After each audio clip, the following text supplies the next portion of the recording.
Lo están grabando, pues mejor para... Muy bien. ¿Qué tal? Si vas a venir en YouTube, lo vais a escribir en todo, porque después está luego un poquito, si no hace falta que lo grabe. Hay mucha gente conectada también. Hay bastante Qué conectada. bien, pues nada. Pues qué bien. ¿Esto también? Sí. Sí, ahora. Luego, Marito y fenomenal. Bueno, estamos aquí como en casa, ¿verdad? Sí. Porque este centro cívico, que pertenecía a las esquinas del psiquiátrico, a los dispositivos de salud mental antaño, cuando eran manicomios. Afortunadamente eso pasó a mejor vida y hoy estamos integrados completamente en la sociedad. Muy bien. Pero nuestra asociación está aquí al lado. Cuando quieran. Muy bien. Pues Sí, perfecto, que somos muy puntuales. buenas tardes. Bienvenidas y bienvenidos a todas las personas que estáis hoy aquí en este centro cívico de las esquinas del psiquiátrico y a todas las personas que nos estáis viendo a través del canal de YouTube de la Asociación Aragonesa Pro Salud Mental ASAPME. Para mí es un auténtico lujo y un placer poder presentar a Juan Bolea, uno de los escritores de más prestigio de nuestra comunidad autónoma y de trascendencia universal. En un acto que tiene un significado muy especial para nosotros. Un acto que es una tertulia literaria, pero que está basada en un trabajo que se lleva haciendo durante toda la pandemia, gracias a la generosidad y a la calidad humana de nuestra querida voluntaria Ana Esteban.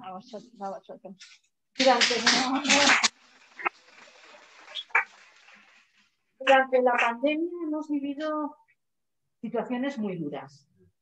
La pandemia ha puesto de manifiesto la vulnerabilidad de todas las personas ante el resquebrajamiento de nuestra salud mental. Pero las personas que estáis aquí y muchas de las que nos estén viendo a través de YouTube saben lo que es el sufrimiento psíquico, el sufrimiento mental. Y que la soledad era más acuciante cuando teníamos el confinamiento, cuando se cerró la asociación y cuando no podíamos estar con esa cercanía que siempre nos caracteriza en ASAPME. Sin embargo, la idea que surgió de Ana de colaborar con ASAPME, además de todas las actividades virtuales que hemos ido haciendo, nos puso en contacto con algo tan importante como es la literatura. La literatura que nos acerca a vidas, a personajes, a historias que no son nuestras, pero que nos hacen recrear nuestra imaginación con aventuras miles, con circunstancias que nos ayudan a desarrollarnos como seres humanos. Ese taller literario que nos ha acompañado durante todo este tiempo ha conducido a que hoy estemos aquí. Hoy, que a pesar de la pandemia podemos tener con las medidas de seguridad esta cercanía del grupo reducido que estamos, pero también con la ventaja de la tecnología que nos acerca a esas personas que estando tan lejos están tan cerca. Nuestros corazones se abren para poder acoger a nuestras compañeras y compañeros que están en Jaca y Sabiñánigo, en el central. Fijaros lo que ha hecho la tecnología, que podamos acercar nuestras experiencias y nuestras vivencias. Yo no quiero extenderme más, le paso la palabra a Ana, que nos va a presentar a Juan y, por supuesto, su libro y su experiencia. Gracias.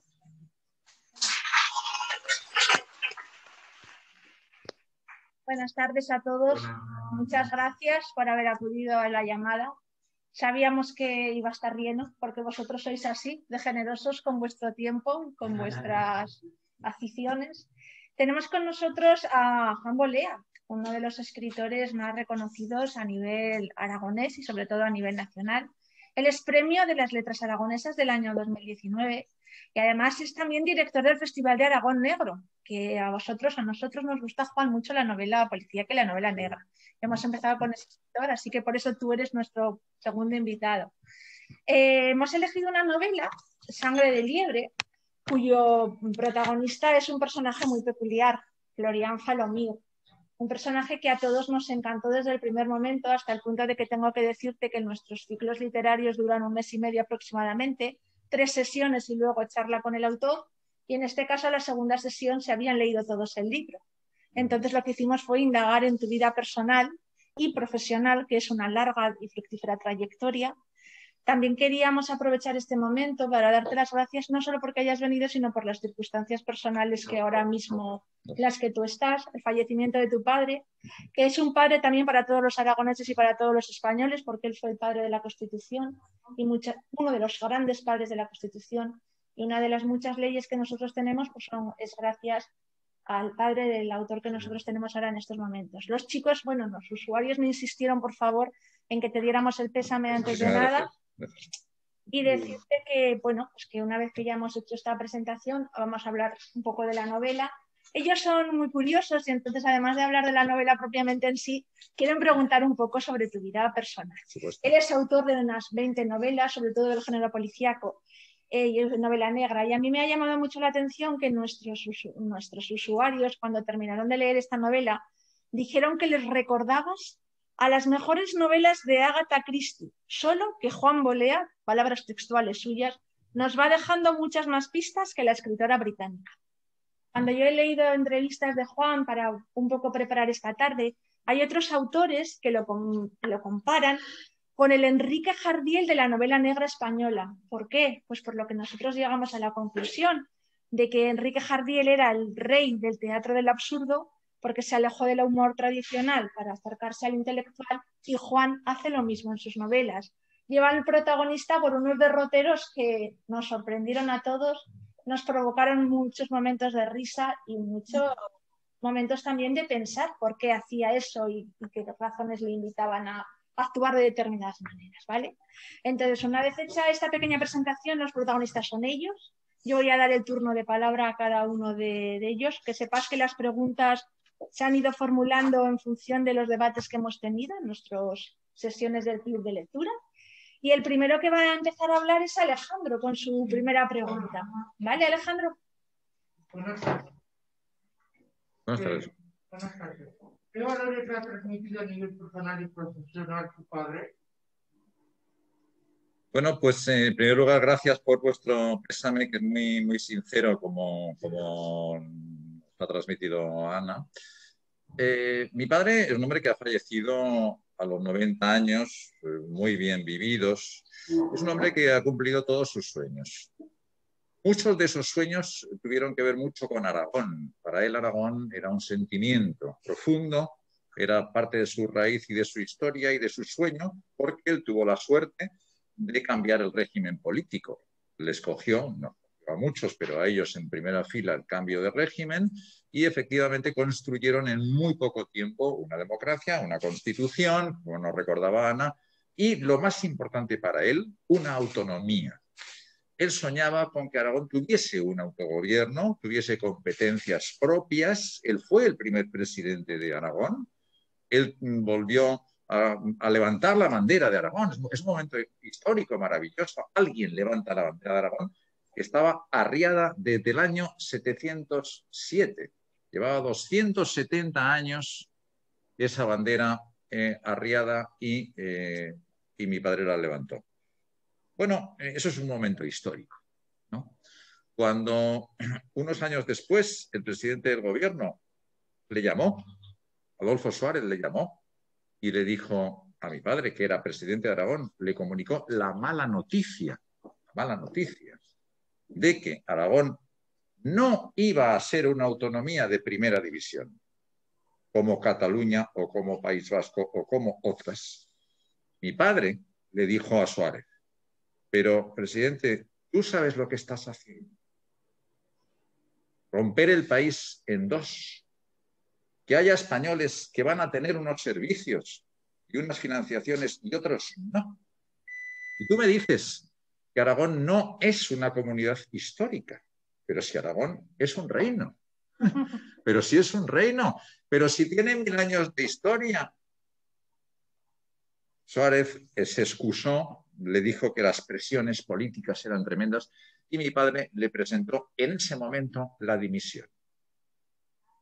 Le dijo, yo no voy a ir a Aragón, yo no voy a ir a Aragón a decir esa noticia, la dices tú, y yo desde luego no voy a ser cómplice. En ese momento mi padre pasó a la historia. Cualquier político que lo hubiera hecho, pero otros habrían dicho, se habrían, digamos, conformado con eso. Él no, él presentó su dimisión y fue consecuente hasta el final. Esos son los valores que me preguntabas tú. La coherencia, la honestidad y sobre todo saber quién es uno. Uno tiene que conocerse a sí mismo, saber de dónde viene, quién es, quién le puede representar y a qué puede aspirar en la vida. Si contestas esas preguntas, tu vida va a tener un gran equilibrio y una gran coherencia. Alfredo, por favor. Sí. ¿Por qué evoluciona el personaje de Florian Falomí hacia la pasión por los celos? No, Alfredo. Seguimos con la parte personal, ¿te parece? La pregunta sí. Vale. Perdona. ¿Cómo consiguió que Zaragoza fuera lugar referente en la cultura musical internacional? ¿Con conciertos como el de Michael Jackson? Bueno, pues porque estaba muy loco entonces, estaba muy loco. Mira, yo a Michael Jackson le mandé una carta, entonces no había WhatsApp, era un fax, entonces yo le mandé un fax. Porque él había comenzado ya su gira mundial y no tenía en principio ningún plan de venir a Europa. A España, por supuesto, no. Pero, bueno, por la razón que fuese, lo empezaron a considerar, a estudiar y finalmente decidió, efectivamente, hacer un solo concierto en España, que fue el famoso concierto de Michael Jackson en Zaragoza. Bueno, eso fue impresionante. Yo lo recuerdo, él estuvo con nosotros 3 días, vinieron 300 medios de comunicación, 300.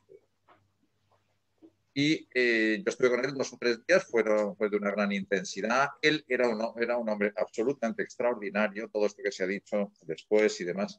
Yo el personaje que conocí, para mí, era un genio. Era un genio todo el rato, porque estaba constantemente inventando cosas. A mí no me dejaba vivir. Decía, Michael, me vas a matar. Es que no puedo descansar. Dice, no, y tal. Y quería salir, se escapaba del hotel. Era como un niño pequeño, se nos escapaba constantemente, ¿sabes? Se disfrazaba. Bueno, hacían unas cosas y tal. Y, sin embargo, al mismo tiempo llevaba en su cabeza el espectáculo fabuloso que trajo a Zaragoza. Con un centenar de músicos y bailarines, bueno, con una producción extraordinaria. Entonces, yo hablé con él varias veces y una vez le dije, Michael, yo tengo la sensación cuando hablo contigo de que tú eres un hombre que ya eres inmortal, le dije yo. Ya eres inmortal. Dentro de 50 o 100 años la humanidad seguirá hablando de ti cuando hayas muerto, que no te lo deseo. Y dice, yo no voy a morir. Yo le dije, no, si digo, es lo que te quiero decir, que ya eres inmortal. Y dice, no me has entendido. Yo no voy a morir. Yo lo he pensado muchas veces esto, porque con todo lo que se organizó con su muerte y todo lo que pasó después y todas las historias que ha habido y demás, era un hombre que evidentemente había pensado mucho en la muerte. Pues si no, nadie te contesta eso de golpe. Alguien que ya sabía que era inmortal, ya lo sabía él. ¿Quién mejor que uno? Lo sabe. Pero si entraba a una ciudad y tenía estadios de 100.000 personas, pero ¿cómo no vas a ser inmortal? Ya lo eras, ¿no? Yo creo que este hombre tenía otro tipo de pensamiento que raramente contó, que nunca escribió y que nunca contó. Y que a veces con frases de estas que podía uno imaginar el misterio del personaje, pero no solamente este, vinieron otros muchos artistas en aquella época y conseguimos convertir Zaragoza en una referencia mundial. ¿Cuál es el secreto? Pues yo te lo voy a decir, es muy sencillo. Se encontraron muy a gusto con nosotros, muy a gusto. Hicimos todo lo posible, porque los aragoneses somos muy buenos anfitriones, hicimos todo lo posible porque se sintieran como en casa y muchos de ellos se sintieron como en casa y eso se nota cuando salen al escenario y dan un gran concierto y están muy cariñosos. En ese sentido, realmente yo creo que el trato humano es más importante que el trato económico, porque ya te puedes imaginar lo que para Michael Jackson suponía el dinero. Absolutamente, ya te lo digo yo, absolutamente nada. Nada, nada. En cambio, a lo mejor un gesto, un detalle, ¿sabes? Una anécdota, cualquier cosa que pudiese despertar su imaginación, porque era un hombre de una imaginación brutal, brutal. Es que estábamos todo el día. Yo, fíjate, yo le lancé un guante y le dije, mira, Michael, eso era en el año 96. Digo, si te atreves, el 31 de diciembre de 1999 montamos el concierto del cambio de milenio. Y lo montamos en Los Monegros. Hacemos una producción en el desierto de Aragón. Y él no sabía nada, ni el desierto de Aragón, no te puedes imaginar. Pero la idea del cambio de milenio le hizo gracia y lo estudió. Yo le mandé un proyecto y él lo estudió. Luego lo que hizo fue hacer 2 conciertos, uno en Australia y otro en Hawái, volando contra el tiempo. Dio el primer concierto en el día 1 del año 2000, de enero, y regresó en avión al siglo XX y dio otro concierto el 31 de diciembre de 1999. Pues, pero fíjate, pero la idea a lo mejor la sacó de aquí, no lo sé. Quiero decir que realmente este tipo de complicidad con estos monstruos, que a mí me dio, pues, imagínate, unas experiencias fabulosas, pero al mismo tiempo también a ellos les hacía, yo creo, considerar que Zaragoza era algo más que un sitio en el mundo, ¿no? Así que realmente creo que conseguimos un efecto extraordinario y ojalá que se volviera a hacer, evidentemente. Pues a raíz de estas experiencias, Ana quiere hacerte otra pregunta. Hola, ¿escribirías algún libro relatando las experiencias vividas de los cantantes o famosos que trajiste a Zaragoza? Probablemente no, porque la mayoría de ellas son experiencias muy personales y entran dentro de lo que sería la confianza mutua, ¿no? Es decir, que yo no creo que deba contar pues, algunas cosas de estos que ellos me distinguieron con su confianza, ¿no? No tenían por qué contarme nada ni mostrarse, y sin embargo, conmigo realmente fueron extraordinariamente naturales y no creo que yo deba. Ana, por favor. ¿Por qué iniciaste tu carrera profesional como autor de libros?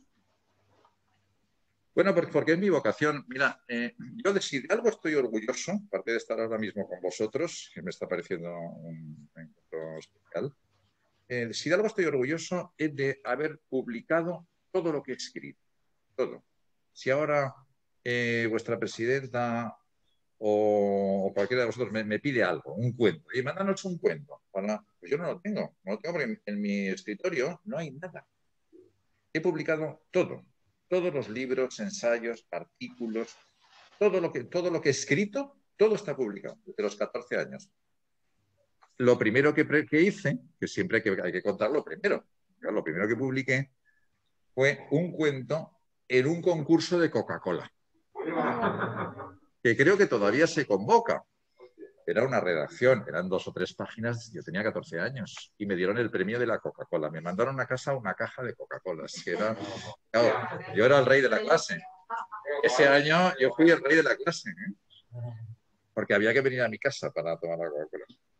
Y entonces el alcalde me dice, que era amigo de mi padre, el alcalde me dice, oye, va a venir Ramón J. Sender a Zaragoza. Sender, hablo del año 70 y tantos, ya era el autor más importante de Aragón y probablemente el escritor más importante de España. Estaba en Estados Unidos y regresaba a España, había estado exiliado, bueno, volvía a España y volvía a Zaragoza. Y el alcalde me dijo, oye, si quieres te cuelo en la recepción y te lo presento. Yo encantado, claro. Esa misma tarde entra Ramón J. Sender en el Casino Mercantil, bueno, había un gentío allí porque iba a dar una conferencia y en un despachito estamos unos cuantos y el alcalde nos la presenta. Y dice, don Ramón, aquí le presento a mi amigo Juanito, que quiere ser escritor como usted y acaba de ganar el concurso de la Coca-Cola. Yo estaba totalmente paralizado, ¿no? Y entonces dice el alcalde, bueno, pregúntale algo a don Ramón. Y digo, pregúntale qué hay que hacer para ser un escritor. Digo, Eso, don Ramón. ¿Qué hay que hacer para ser un gran escritor? Entonces Sender se me quedó mirando, que era muy simpático.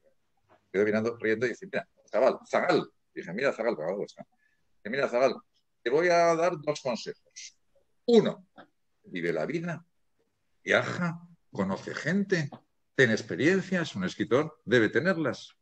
Y 2 consejo, y mucho más importante, deja la Coca-Cola y pásate al vino. Bueno, esto es muy aragonés, ¿no? Quiero decir. Entonces, a mí me animó tanto el contacto con Sender y con otros autores a los que fui conociendo, luego que empecé a escribir y empecé a publicar lo que os decía. Yo no escribía si no publicaba, si no tenía la posibilidad de publicar en un periódico, donde fuese, en una revista, donde fuese. Porque ¿para qué guardarme yo mis cosas? O sea, yo pensaba en los lectores, siempre he pensado en los lectores. Antes le decía a Carlos, yo no pienso en los críticos, no leo las críticas. Yo no pienso en los profesores universitarios, en los catedráticos. No escribo para ellos. Escribo para los lectores, para cada lector, de uno en uno. Es lo único que a mí me importa, ¿no? Entonces, tendré lectores porque si no, no se habría publicado todo. Y se habría vendido todo. Si no, no. ¿Entiendes? Esa os diría yo que ha sido la clave. Eso no me lo dijo Sender, solo lo he aprendido yo, pero él lo puso en práctica. Hay que escribir para los lectores porque la escritura es comunicación. Es comunicación. Si yo tengo algo que me distinga, es la capacidad de inventar historias, que no sé de dónde me vienen, no lo he sabido nunca, pero me vienen, las invento y las puedo escribir. Eso es lo único que me distingue de los demás, ¿sabes? Pero puede que sea el don o puede que sea la magia. Eso es lo que a mí me ha sostenido toda mi vida. He tenido fe en ello. He tenido fe porque lo he percibido. He notado. Y yo me quedo quieto, sentado en un banco, al cabo de una hora te puedo contar 3 o 4 historias. Qué suerte, ¿verdad? Nuevas, que se me han ocurrido ese rato.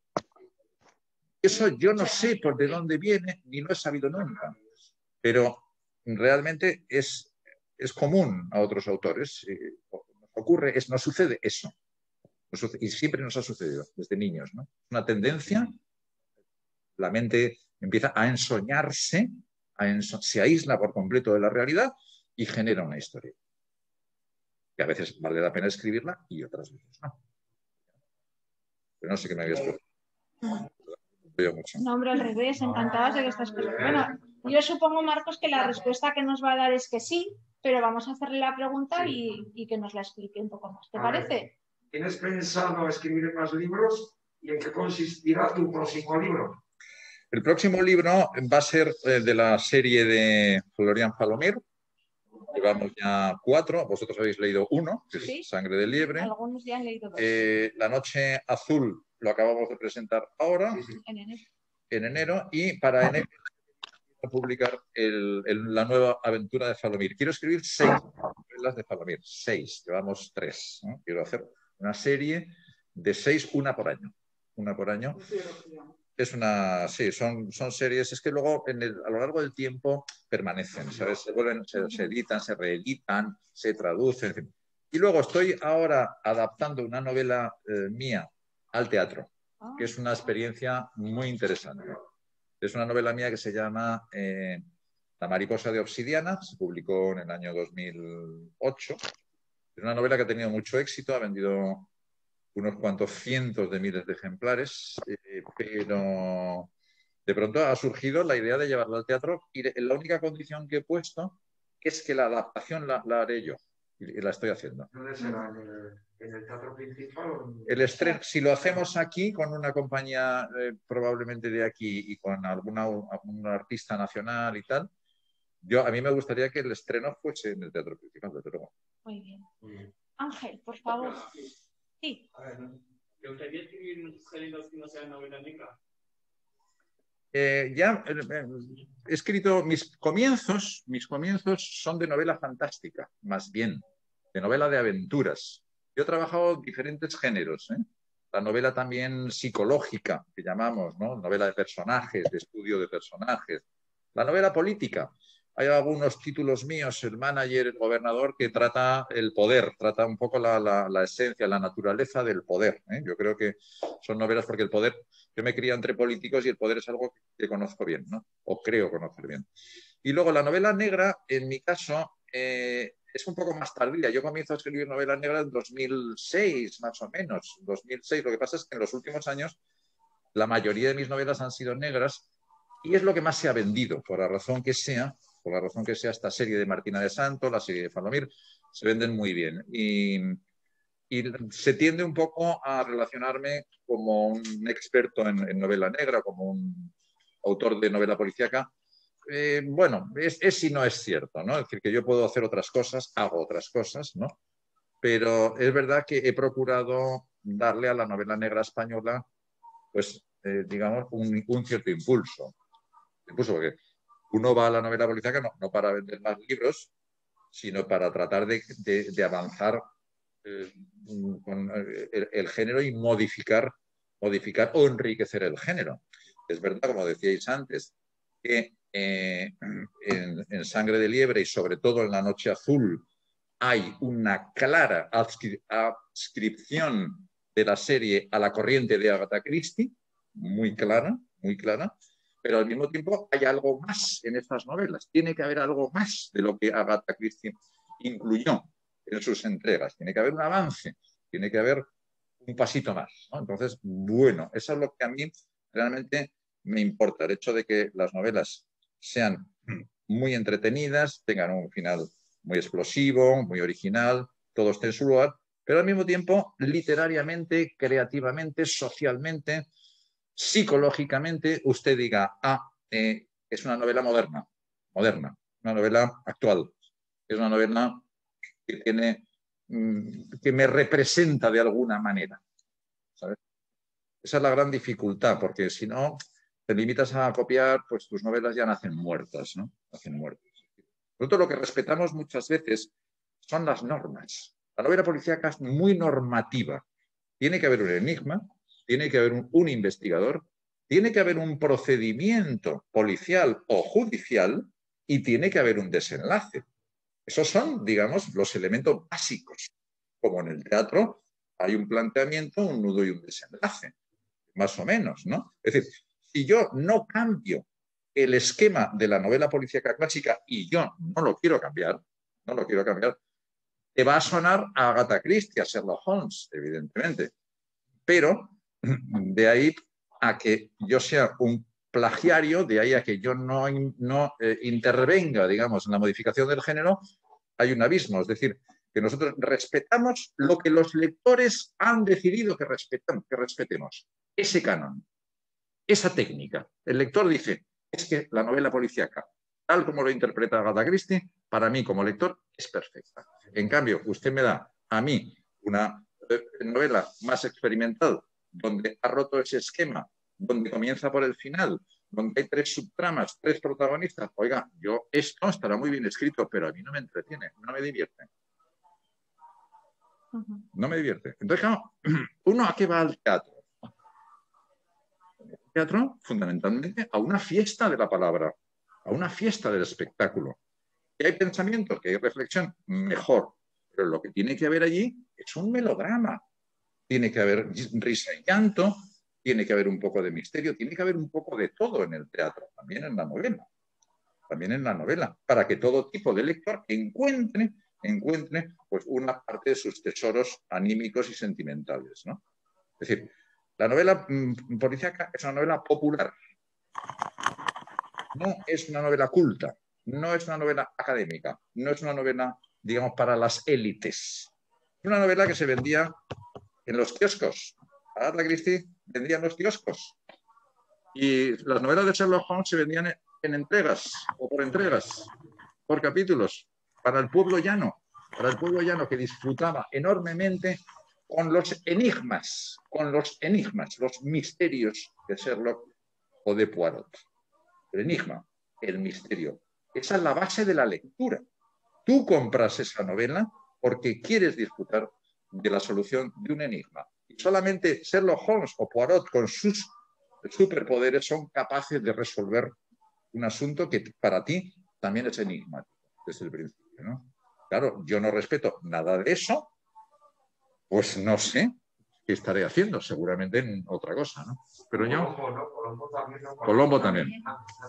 Por cierto, ¿te acuerdas cuando se volvía al final y decía, Sí, es verdad. por cierto, hay un detalle, y en ese momento ya estabas muerto. En ese momento estabas muerto. Raúl, hacerte ahora una pregunta que casi nos ha respondido con el consejo que te dio Sender hace unos cuantos años, pero bueno, Raúl, te puedes preguntar. ¿Dónde o en qué te inspiras para escribir? ¿Escribes por el día o por la noche?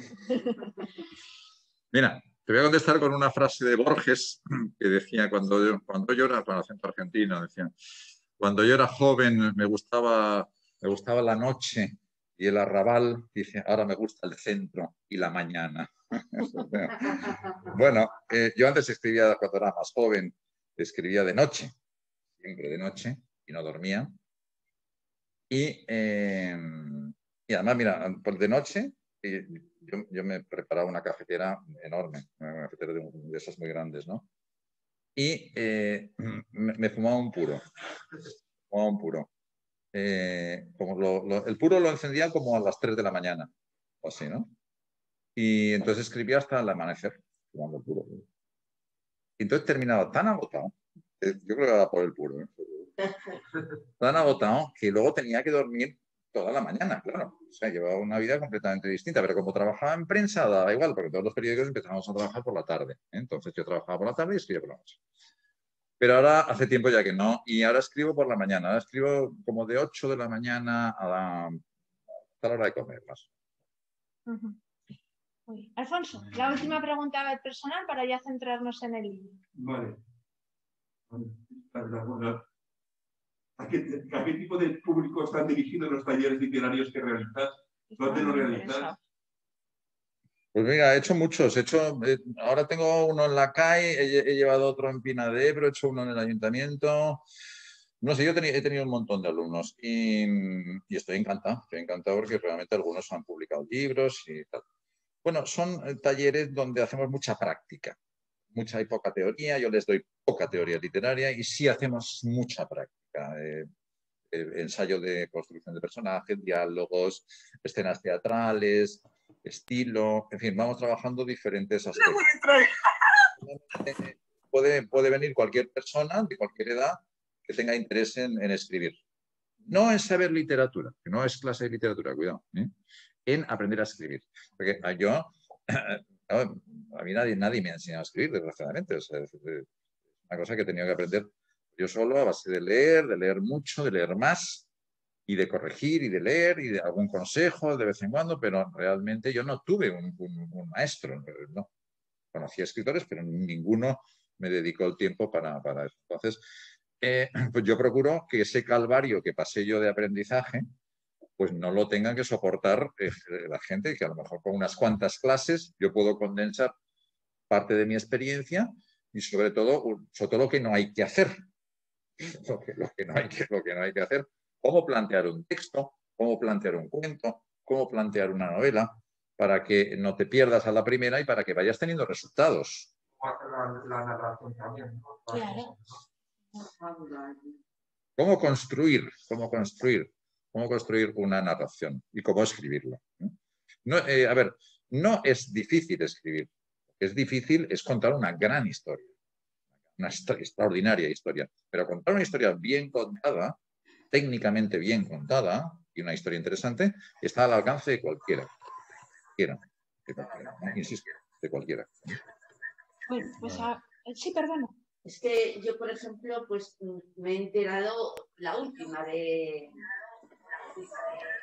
Estamos aquí en este escritor tan bueno. Gracias. Entonces yo tengo una pregunta.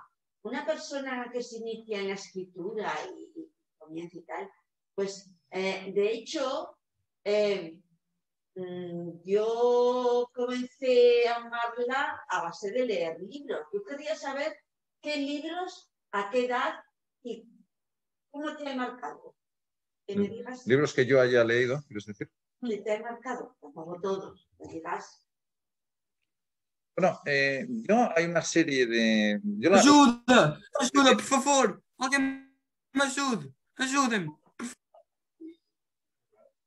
La novela que más veces he leído, y por algo será, es El Cuarteto de Alejandría de Lawrence Darrell. Lawrence Darrell son 4 novelas que cuentan una misma historia de 4 maneras diferentes. Ajudem! Ajudem lá! Help me, help! Help me, please! Help me!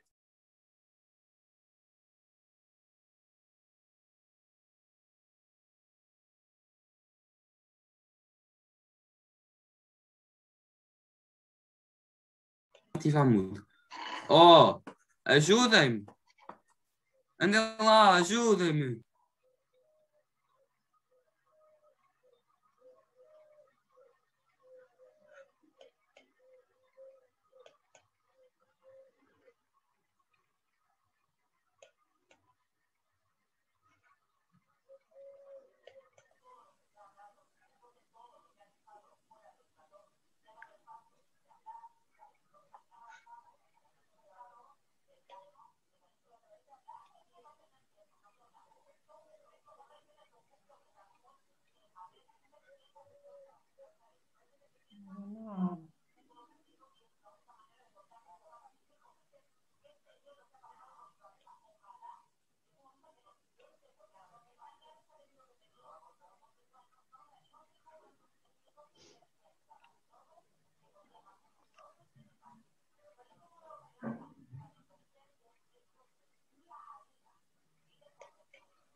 No se oye ni se ve.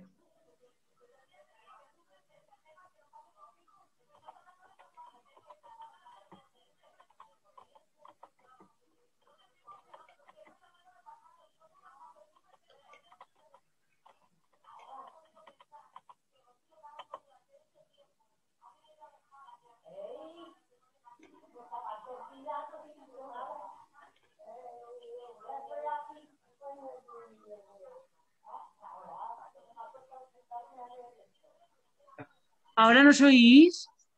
Sí. Vale, perfecto. Bueno, vamos a hablar sobre el libro Sangre de Liebre, una recomendación de Carlos al Club de Lectura. Desde el primer momento nos impresionó mucho, nos llamó mucho la atención el título. Cuando leímos la sinopsis nos pareció que iba a ser un libro de nuestro agrado, como así ha sido, hasta el punto de que lo que te hemos comentado al principio, en lugar de en 2 sesiones, se lo terminaron en una y fuimos mucho más rápido que en otras ocasiones. Es un libro que el protagonista nos atrapó desde el primer momento porque es un personaje que lo tiene todo, absolutamente. Es un personaje intrigante al principio porque nos pareció pues, que daba mucho juego, ¿no? Así con su vida personal, con su vida profesional, era un poco desastre. Le cogimos cariño desde las primeras páginas. Y luego, personalmente, antes de que ellos hagan sus preguntas, quiero decir que a mí el final me sorprendió gratamente por lo que decías. A mí me gusta el género de la novela negra, novela policíaca, pero en este caso yo me esperaba otro final y me sorprendió muy, muy, muy gratamente. Nos sorprendió a todos, ¿verdad? Entonces, yo personalmente y en nombre de todos nosotros queremos darte las gracias por este giro inesperado que de alguna manera nos atrapó y nos llegó a la conclusión de que efectivamente habíamos elegido el libro adecuado para nuestro taller, que no nos merecemos menos nosotros, ¿verdad? Así que muchas gracias por el final. Y ahora ya vamos a empezar con las preguntas del libro. Y va a empezar Raúl, ¿vale? Va a empezar con una pregunta que es que nos inquietó desde el primer momento. Y entonces es la primera que te quieren formular. Es que le habíamos cogido mucho cariño a Luis Angarra. Lu es uno de los mejores personajes que he escrito nunca, ninguna duda. La magia de Sangre de Liebre se debe a Lu Sangara. Es el personaje mágico del libro, el personaje que rompe completamente el libro y que le funde los esquemas al propio detective. Hay una relación muy extraña entre el detective y el muchacho. No se entiende, porque Falomir es un hombre de 50 y tantos años con una enorme experiencia y en cambio Lu Sangara es un chico alocadísimo, muy joven, tiene 20 y pocos años, que tiene la cabeza como unas maracas. Y sin embargo, Falomir le ve algo le ve algo extraordinario o cree ver algo extraordinario en él, aparte de su propia historia personal, ¿no? Entonces, esa es, digamos, la clave de la novela, la relación extraña de amistad, entre comillas, entre dos hombres que son completamente diferentes. Completamente diferentes. Esa es la idea mía. Fijaros que antes os hablaba de que de vez en cuando te llega una historia, ¿no? Pues a mí, de Sangre de Liebre me vino así. Me vino así pensando en que dos hombres totalmente distintos iban a intentar reinventar la amistad.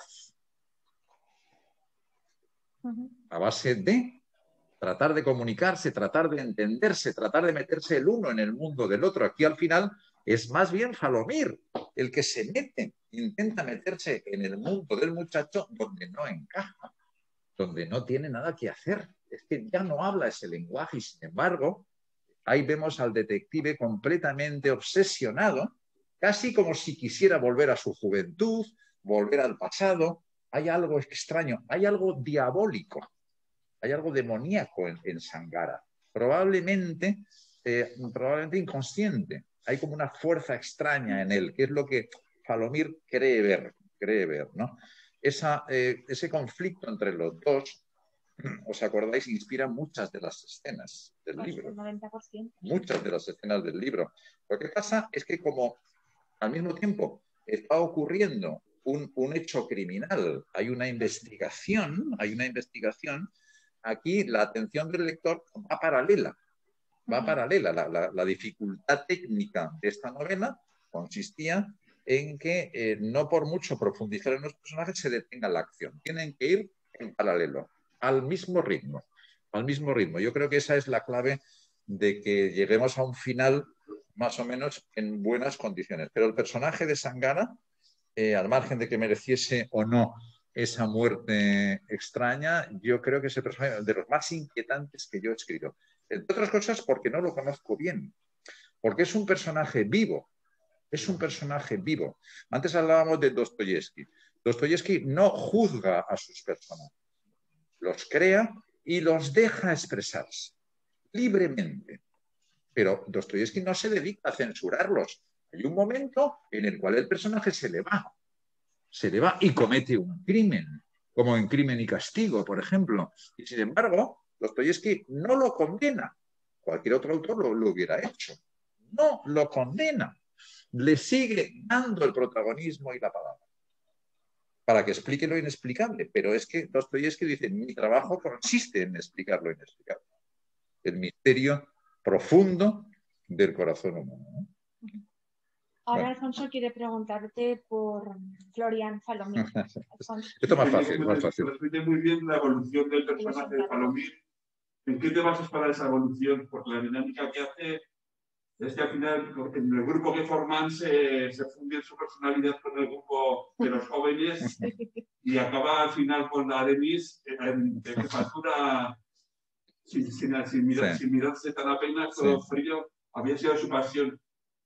Falomir a mí es un personaje que desde el primer momento me ha robado el corazón porque es un personaje lleno de humanidad. Es un personaje con una gran calidez y una gran calidad humana. Es un hombre que dice que sí a la vida. No es un detective amargado, frustrado, rencoroso, alcoholizado, divorciado como la mayoría de los detectives, a excepción de Colombo. Sino que es un hombre extraordinariamente cariñoso, cordial, gran anfitrión, un hombre que celebra la vida. Es un aragonés universal, es un aragonés lleno de carisma y de encanto personal. Un hombre que ha sido espía, ha trabajado para el CNI, para el espionaje español, ha sido diplomático, tiene formación militar, es un hombre muy completo. Pero al mismo tiempo es un hombre muy sociable. Por eso cuando llega a Zaragoza y el hombre abre su agencia de detectives, es muy popular. Todo el mundo sabe que Florian Falomir es un detective, por eso tiene a Fermín Fortón, el que hace los trabajos más sucios y es el que tiene que hacer los seguimientos y demás. Porque a Falomir lo conoce la gente, porque es un hombre que está tomando copas en el tubo, que lo conoce media ciudad y que es muy cariñoso. Y como te digo, es un gran observador de la vida, en todas sus facetas, en todas sus facetas. A su agencia llega de todo, y todos los personajes, ¿no? Y él a todos les da un trato digno, porque Falomir cree en la dignidad del ser humano. Por eso escucha a Luz Angara, que le viene con una milonga de que ha perdido un reloj de una juerga con unas prostitutas. Sin embargo, le escucha atentamente, le ayuda. O sea, es decir, en ese sentido, Falomir es un hombre muy solidario y es un hombre que tiene esa empatía con los demás. Y es muy sociable, es muy importante, es muy, muy sociable, ¿eh? Entonces, a partir de allí, él consigue que los demás sean tan sociables como él, hablen con él, se expresen, y al expresarse, él los observa y analiza, utilizando, por lo tanto, su carisma para que los demás también se manifiesten. Al hablar los demás, oye sus voces, sus inflexiones, ve sus gestos y empieza a catalogarlos. Es un gran observador, como todo buen detective. Cuando él consigue crear ese buen ambiente donde todo el mundo se expresa, para empezar, Angara le cuenta su vida, probablemente lo que no le ha contado a nadie se lo cuenta al detective, ¿no? Entonces, en ese sentido, él utiliza ese buen humor como un arma intelectual y a veces como un arma de trabajo, porque todo lo que él percibe por sus sentidos, al final sí que suele tener una importancia en la trama. No es casual lo que ve Falomir o lo que vemos a través de los ojos de Falomir. Son elementos que luego probablemente van a engrosar la investigación policial. Ahora Ana quiere hacerte, como presidenta de la asociación, quiere hacerte un comentario sobre una parte muy concreta de este libro, ¿vale? Muy concreta. Hemos visto que a mitad del libro se describe el personaje del abuelo Melquiades. Y el abuelo Melquiades se cuenta cómo vive por parte de la familia su enfermedad mental. Entonces te quería preguntar por qué decidí introducir este personaje con enfermedad mental. Bueno, Melquiades es un viejo millonario. Es un personaje que a mí me gusta mucho porque es el fundador de una familia de empresarios aragoneses, ¿no? enormemente ricos, que mantienen sus posiciones en Monegros, ¿no? Y tienen otras muchas cosas, ¿no? Entonces, el viejo Melquiades fue el fundador de la SAG. Pero efectivamente es un hombre pues, que ha tenido pues, una serie de problemas, una serie de minusvalías, y ya lo encontramos en una decadencia, digamos, y en un cierto abandono. La familia lo tiene un poco abandonado, dentro de que aparentemente pues es un hombre en posesión de sus facultades, ¿no? Yo he conocido unos cuantos millonarios, mayores, no tanto como Melquiades, pero mayores. Y todos tienen algún tipo de anomalía. Todos. Son inteligentísimos. Han ganado muchísimo más dinero del que podemos imaginar. Del que podamos imaginar. Muchísimo más. Muchísimo más. Sin embargo, son extraños. Los que yo he conocido. Extraños. Tienen rarezas. No sé si tienen algún problema. No lo sé. Pero rarezas sí. Tics. Muchos. Muchos. Entonces son gente diferente. Son diferentes, sí. Entonces, bueno, a mí me fascinan los millonarios, ¿sí? Entre otras cosas porque no pertenezco a su gremio. Pero hay que tener una enorme habilidad para ganar tantísimos millones. Una enorme habilidad, una enorme visión, una enorme capacidad. Eso es incuestionable, ¿no? A veces alguno me da algún consejo. Me dice, un banquero me dijo, tú, dice, podrías llegar a ser también un hombre con una gran fortuna. Dice, pero tienes un problema, hablas demasiado. Dice, fíjate en mí, dice, viste bien y habla poco. Bueno, oye, no, consejo de banquero, muy bueno, ¿eh? Este era un banquero, viste bien y habla poco.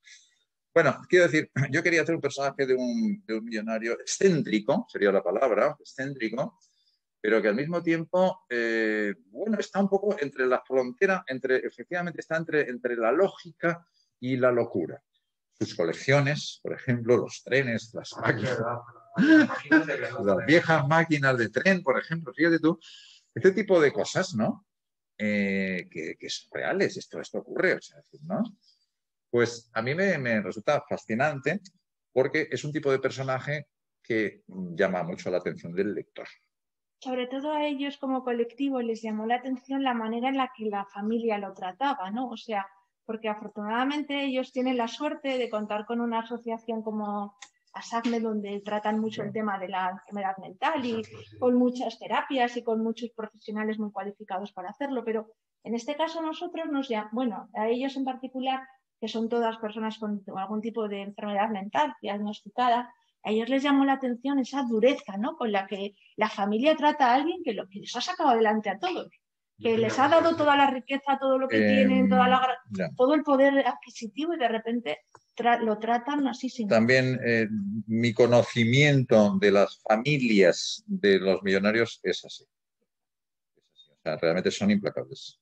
El dinero, cuando el dinero se convierte en el eje absoluto de la vida familiar y sentimental, ocurren estas cosas. Las familias ya no son familias, ya son grupos de poder, alianzas de poder, y los odios y el dinero lo destroza absolutamente todo. Lo corrompe totalmente todo.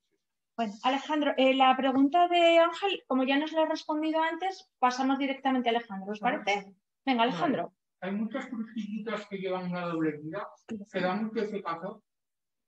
Otro personaje que les llama mucho la atención. Denise yo creo que es muy buen personaje también. A mí me gusta mucho como personaje. Parece una mujer también muy ambigua, llena de interés como escritor y como lector también, ¿no? Bueno, el tema de las prostitutas es un tema que convendría tratarlo en primer lugar desde un punto de vista social o político. Yo estoy en contra de la prostitución. Si por mí fuese, se cerrarían los puticlubs mañana. No pasado mañana, se cerrarían mañana. Porque yo considero que no hay ninguna justificación para que estén abiertos. Ninguna es ninguna. Ninguna. Hay una tolerancia que las autoridades tradicionalmente se hacen en los locos y eso siguen abiertos esos clubs donde uno entra y compra a una mujer. Esto es alucinante, ¿no? Una cosa. Para colmo, España es el país europeo con más uso de la prostitución, con más consumo de la prostitución. España es un país donde se consume muchísima prostitución. Hay más de 100.000 prostitutas. La mayoría de ellas tienen deudas, realmente son esclavas sexuales, la mayoría de ellas. Bueno, el personaje de Denise, que es un personaje mucho más complejo, como vamos viendo hacia el final de la novela, ¿no? Mucho más complejo, pero bueno, tiene también el encanto y la magia de esa especie de princesas sin trono, ¿no? Que también lo son las prostitutas, muchas de ellas tan jóvenes, tan guapas, divertidas y sin embargo condenadas a semejante trabajo. Claro.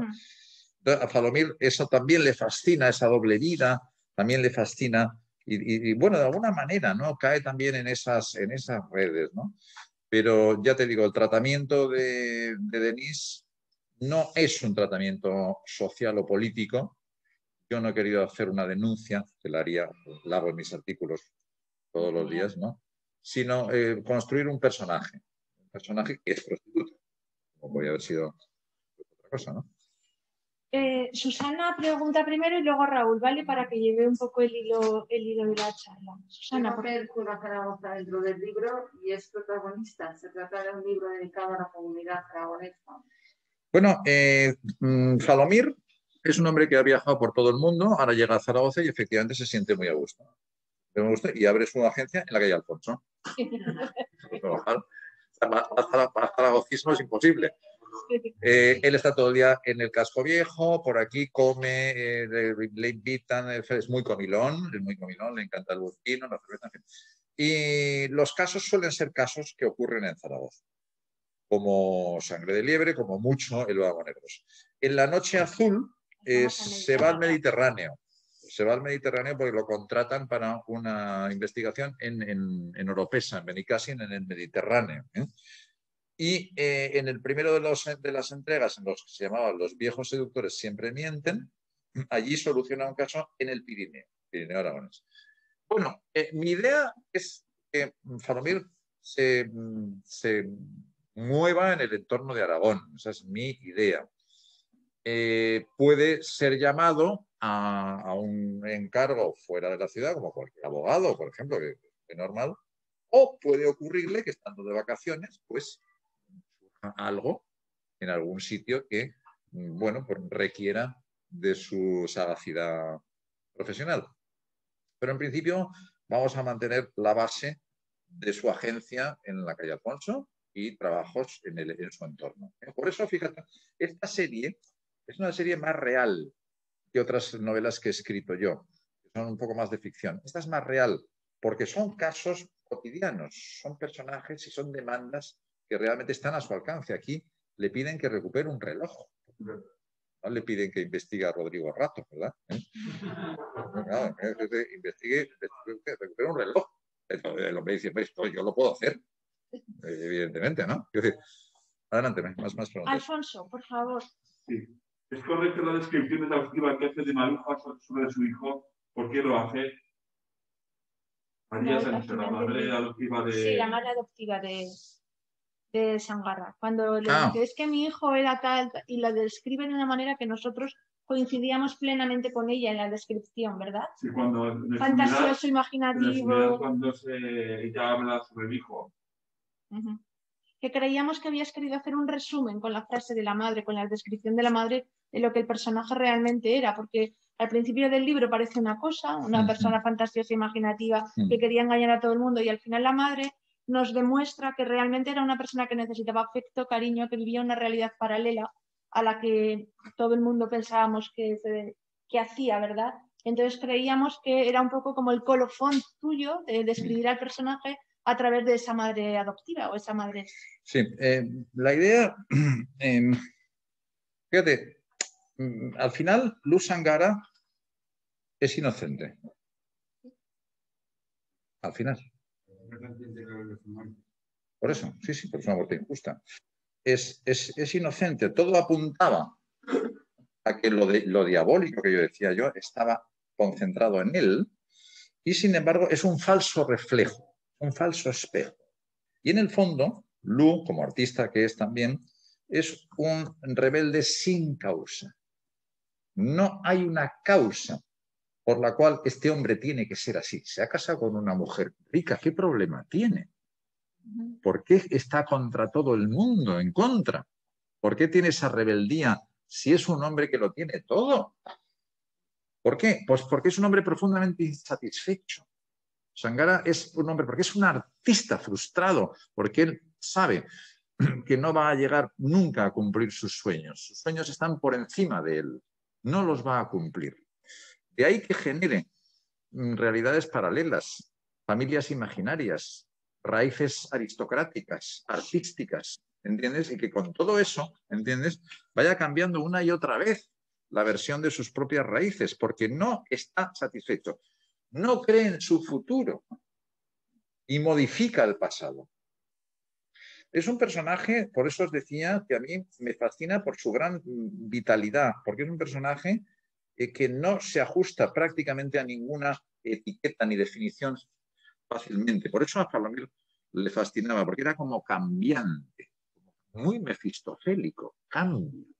Son personajes que los llamamos fáusticos también, personajes que no se ciñen a la definición del primer capítulo, porque está en modificación, está en una evolución plena, pero no en este caso hacia el mal.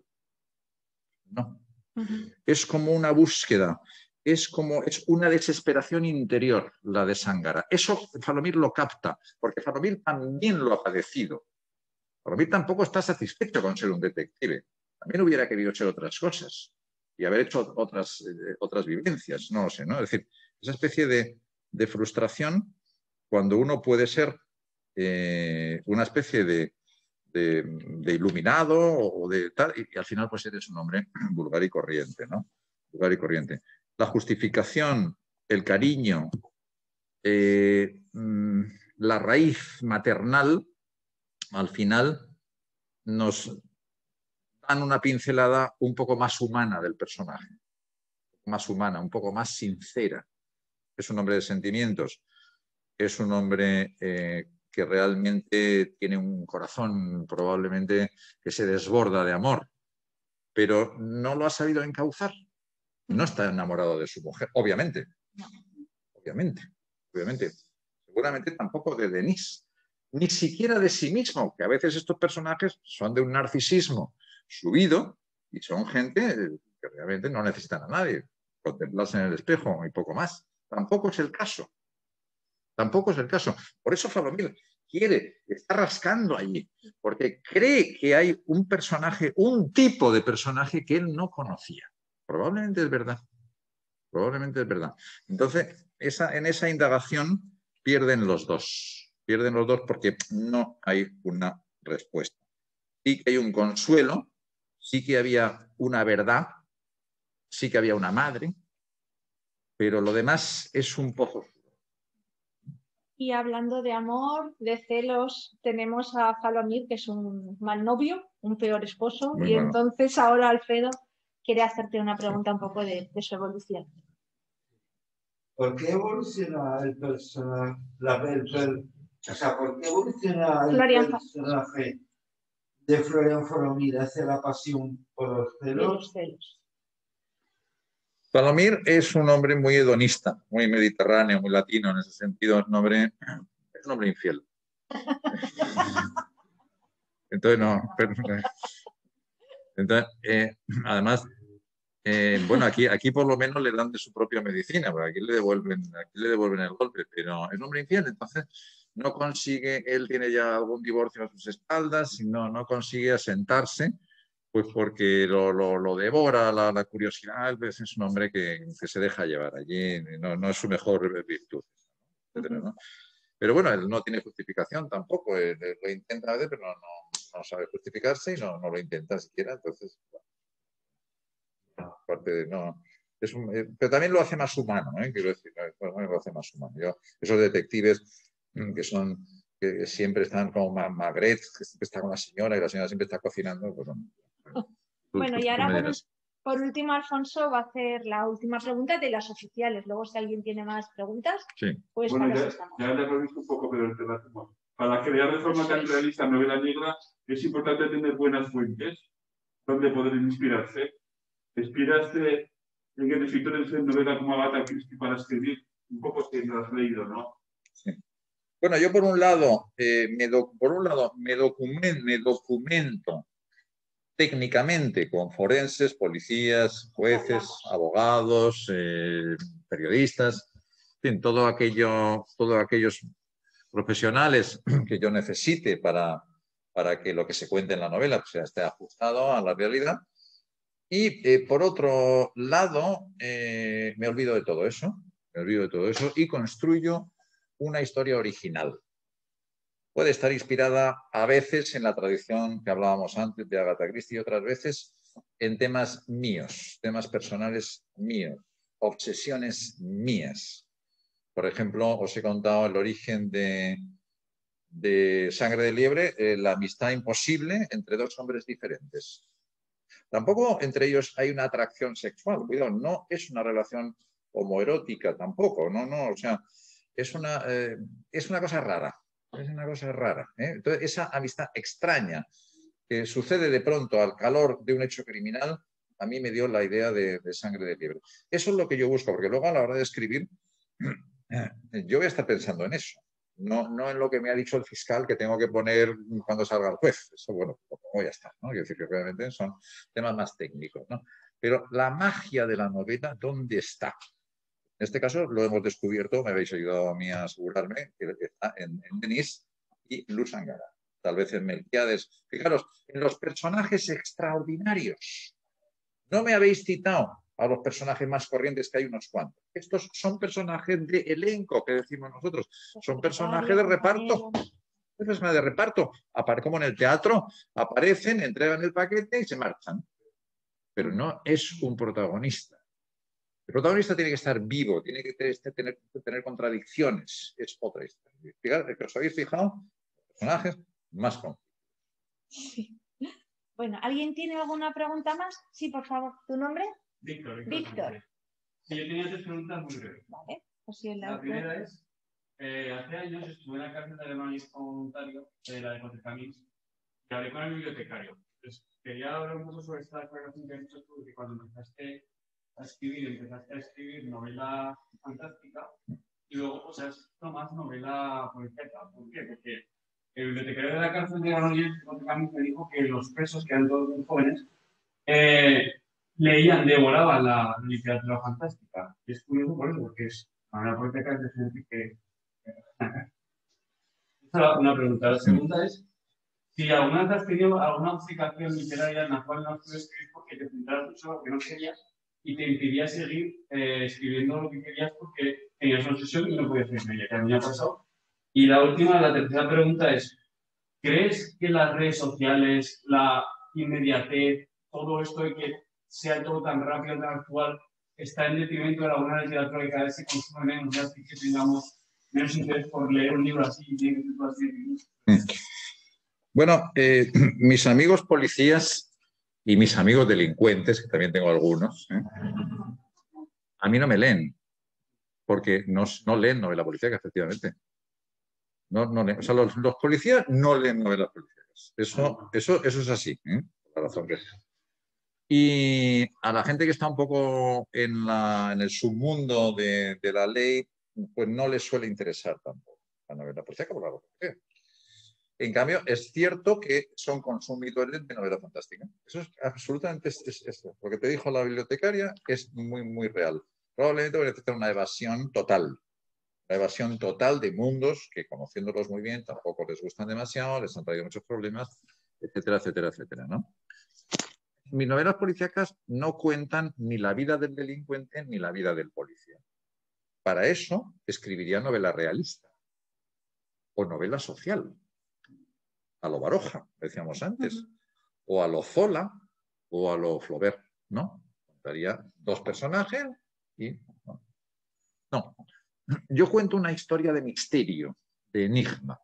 Prima mucho más en mis novelas policíacas el enigma, el misterio, que es la razón por la que tú vas a comprar una novela. Para saber cómo vive o piensa un policía. Para eso te pones la serie del comisario de Telecinco, ¿eh? ¿Cómo piensa o cómo vive un delincuente? Oiga, cómprese usted las memorias del Lute, que ahí se lo explicará muy bien. ¿Entiendes? A mí eso no me interesa, porque además, cuando ellos, policías o delincuentes, me han contado sus vidas, a mí no me han interesado. A mí. ¿Por qué? Porque no es mi forma de trabajar. Porque no he visto la magia por ningún lado. Y yo, si no hay magia, no hay revelación divina, pues aquí no hay novela. Sí, así de claro. ¿Entiendes? Esos mundos en sí son mundos como cualquier otro.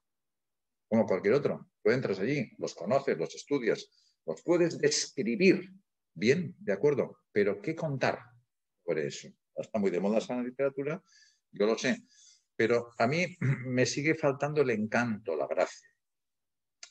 El encanto y la gracia no la dan los ordenadores, y paso a tu tercera pregunta, no la da la técnica. Yo no tengo prácticamente ningún instrumento. Yo trabajo con plumas estilográficas. Tengo una colección de plumas estilográficas. Hoy he traído 2 de mis joyas, a ver si os firmo algún libro. Hoy he traído una Parker 21, no, una Parker 51, perdón, de 1950, y he traído una Pelican de oro. Esa es una de mis mejores plumas.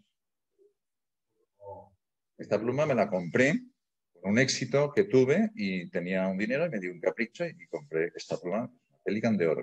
Hoy vale muchísimo dinero. Entonces me costó bastante, pero ves, yo esta pluma no la tengo en una vitrina, ahí guardada en mi casa, para cuando vengáis a verla ahí, tal. Es lo que haría normalmente cualquiera. Yo la llevo en el bolsillo, porque la uso. Escribo con ella. Claro. Entonces, yo escribo con plumas estilográficas, con cuadernos.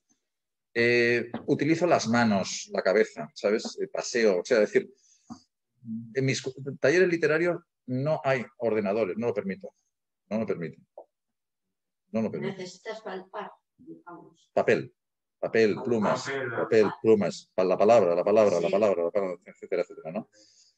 Yo escribo estas historias en los cuadernos y solamente cuando están más o menos terminadas al ordenador, que lo sé utilizar como periodista que soy, pero solamente uso el Word. Entonces yo copio todo lo que he escrito y a partir de ahí lo corrijo en el ordenador, que me es mucho más cómodo, ¿no? Pero ya realmente la novela ya está. Y de hecho, en los dos cuadernos que llevo, en uno llevo la narración y en el otro llevo las notas. Las notas. Y normalmente todo está allí. Tengo que volver una y otra vez a ver las notas, ¿sabes? Porque todo está allí. Y si tengo una duda al final, vuelvo al principio y ¡pum! Ahí estaba resuelto ya. Si es que realmente la historia estaba de principio a fin, ¿no? En ese sentido, no me bloquea nada, y contesto tu segunda pregunta, ni me obsesiona nada, ni hay nada que me impida trabajar, porque mi trabajo está bien organizado de antemano. En el cuaderno de las notas hay una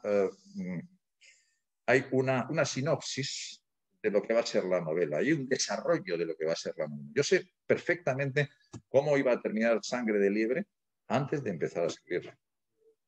Lo sabía perfectamente, porque yo lo que no puedo hacer es llegar a la última escena e improvisar una noche allí a ver qué se me ocurre. Porque estamos hablando de un trabajo profesional. Yo no puedo improvisar un libro, el final de un libro. Yo trabajo así. Conozco la historia perfectamente. Hay escenas en las que improvisamos. Escenas donde, por ejemplo, Palomir y Luz Angara están hablando. También, esta escena es creativa. La puedo respirar y la puedo recrear, ¿no? Pero una escena de acción, donde hay pistas, donde hay una persecución en coche, donde hay unas huellas dactilares, donde hay un final concreto, no, pero ¿cómo lo voy a improvisar? Pero es que va a salir mal. Es que cuántas novelas salen mal porque están improvisadas en los finales, porque no había una planificación previa. Mira, Hitchcock, cambiando de género y salvando las distancias, Hitchcock decía que se aburría terriblemente al filmar películas, se aburría, porque sabía tan de memoria el guión, lo había trabajado tantas veces y por supuesto no iba a permitir que ningún actor improvisase nada. Que no sabía de memoria. Nada, porque a veces algún listillo decía, maestro, que no hagas nada, lo que yo te he dicho, nada más, no, nada más. O sea, es decir, que realmente era un guión perfecto, porque Psicosis o Con la muerte de los talones tenía que ser una película perfecta. Por lo menos lo intentó. Bueno, lo consiguió. Ahora, ¿qué pasa cuando el director no hace un guión milimétrico? ¿Qué pasa? Que sale otra cosa. De una película de autor. ¿De autor? ¿Te gusta? Sí, bien, vale. ¿Pero qué?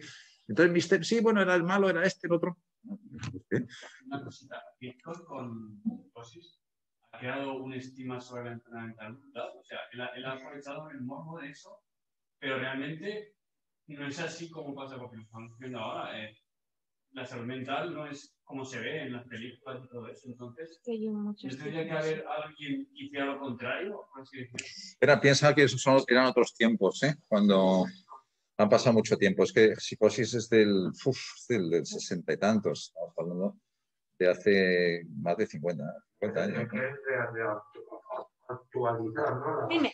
Sí, no, hombre, hoy se trataría de otra, hoy de hecho se trata de otra manera, porque no es fácil, pero... Yo creo que no, porque en la televisión, y tal persona mataba a tal porque era un psicópata, porque era un bipolar, por tal, y entonces creo que eso a las personas de todo tipo, pues les hace un poco, pues claro, tus ideas, ahí están, las escuchan. Estamos en el aquí y ahora. También he oído que los suicidios no se suelen dar a saber porque no vayan a crear... Efecto llamada. Sí. ¿Es cierto? ¿No es cierto? No sé. Sí. Yo sé que se puede hablar bien del suicidio, no hablar del suicidio, sino hablarlo de una forma correcta para que no se pueda. De hecho, se ha puesto en marcha una estrategia de salud mental nacional que pretende revertir todo eso. ¿Qué pasó en los 80 y en los 90? Con otra cosa, por ejemplo, las personas que salen del armario, que tuvieron que visibilizarse para que no se dejara de estigmatizar, y ahora una persona que etiqueta a otro por ser homosexual es al que señalan que etiqueta. Entonces, yo lo que pienso, lo que intentamos hacer, por ejemplo, desde Reality y desde responsable, es visibilizar a la persona que tiene un cáncer mental para que se vea como lo que realmente es. Entonces, lo que preguntaba era eso, que si hay algún autor o alguien que pueda hacer eso para cambiar la visión. Tenemos que ser nosotros los con algún tipo de programa mental. Bueno, pues podemos hacer una cosa. Podemos decirle a Juan que en su próxima novela, con Falomir, que nos ha encantado a todos, yo gracias a vosotros... Creamos un personaje. Claro, yo gracias a la asociación he cambiado mi visión sobre el mundo de la discapacidad, de la enfermedad mental. A mí vosotros me abristeis los ojos. Una persona en concreto, cuando yo vine aquí, le hice la entrevista, siempre digo el mismo ejemplo porque para mí fue muy sintomático. Yo venía, Juan, aquí a hacer una entrevista porque yo trabajo también en medio de comunicación y cuando yo venía por el parque y venía asustada porque no sabía lo que me iba a encontrar. Tenía miedo físico, no solamente miedo emotivo o miedo psicológico. No, yo tenía un miedo físico real a lo que me iba a encontrar, a las personas a las que yo iba a hacer la entrevista. Y después de hablar con ellos, Ana me facilitó todo lo facilitable. Una de esas personas que está aquí, que ahora lo considero un gran amigo, está aquí sentado, me dijo, cuando yo me fui le dije, oye, pues muchas gracias, he cambiado realmente la concepción que yo tenía del mundo de la enfermedad mental, porque pensaba que erais todos asesinos, psicópatas, violadores de niños, etcétera. Esa persona me dijo, mira, Ana, la diferencia entre un enfermo mental y tú son un buen diagnóstico y un buen tratamiento de mano de grandes profesionales. Y es verdad, esa es la diferencia. Entonces, lo que podemos decirle a Juan es que en su próxima novela, por favor, meta alguno de estos personajes en los que el enfermo mental es una persona integrada en la sociedad. Si quieres, te puedo escribir algo porque yo tengo contactos y supongo que todos aquí podemos escribir algo. Sí. ¿Quieres? Que te sirva como para la película Psicosis. Hemos comentado que sí. Bueno, te dices que hace mucho tiempo de esa película, ahora las cosas han cambiado. Yo te puedo poner un ejemplo actual y ahora mismo de una persona con una gran ansiedad es llevada a la mejor clínica de España. Lo que antes se llamaba manicomio, ahora son clínicas psiquiátricas. Esa persona, por tirar 2 sillas, es atada 6 días o sus 6 noches en la cama. Siendo que con una psicóloga, yo creo que eso se podría haber ahorrado. En el aquí y ahora. Exacto, sí. Y has comentado que ha pasado mucho tiempo. No. Bien. Siguen ocurriendo cosas. Hay que entrar allí. Hay que sufrir lo que se sufre. Bueno, vamos a, entre todos, un poco poner nuestro granito de arena. Los medios de comunicación, los primeros, no estigmatizar. Los primeros. Tenemos que intentar ser lo más inclusivos posible.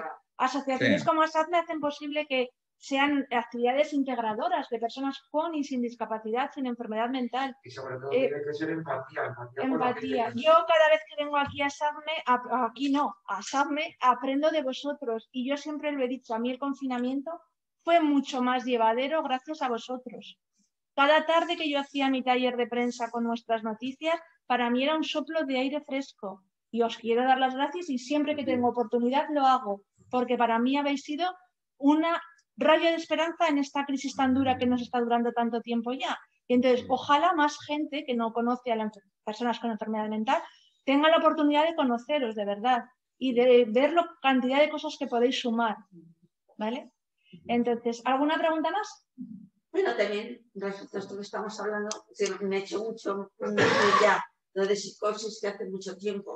También es verdad que, por ejemplo, si hay una persona a la que su marido le ha llevado a la mejor clínica, ya se encuentra allí dando la medicación, el marido está tan ocupado yendo, volviendo, para aquí, para allá, ella le ha dicho, no lo comentes a nadie.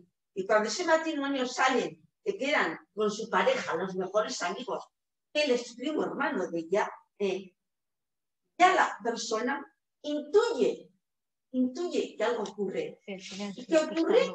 Que ya no vuelven a hacer nunca más. Bueno, pues terminamos y yo quiero hacer una pequeña despedida. Los médicos nos dicen que no hay que beber ni café ni Coca-Cola, pero yo le quiero dar las gracias a que Juan no hiciera caso a ninguna de las dos cosas que de pequeño bebiera mucha Coca-Cola para que empezara a escribir y que de mayor siga bebiendo mucho café, aunque sea por las mañanas, para que siga, pues eso, deleitándonos con estos personajes, que ahora tenemos La Noche Azul y dentro de un año tendremos otra novela de Falomir y de otros muchos personajes. Darle las gracias por su generosidad en mi nombre y en nombre de la asociación y decirte que ha sido un placer.